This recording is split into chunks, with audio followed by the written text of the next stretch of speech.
Hi guys, this is Sergio Serrano and you're watching PBA Drop Room TV. Napapansin po namin na 88% ng aming viewers ay di pa nakasubscribe.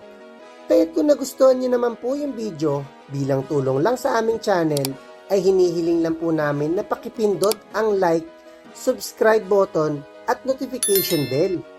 Maraming salamat mga ka-Draft Room!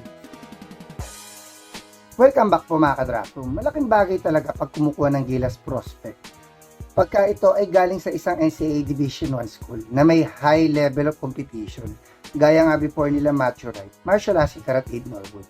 Kahit naisipan ko pong tanongin ang 6'5" Phil Poly shooting guard na si Alexander Pachuki.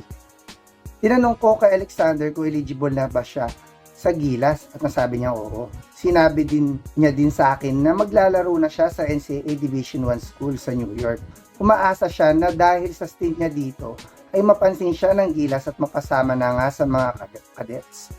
Pero sinabi niya din na nasa plano din niya in the future ay makapaglaro sa PBA. Hopefully ay maganda ipakita ni Alexander sa US NCAA para mas makadagdag firepower sa Gilas.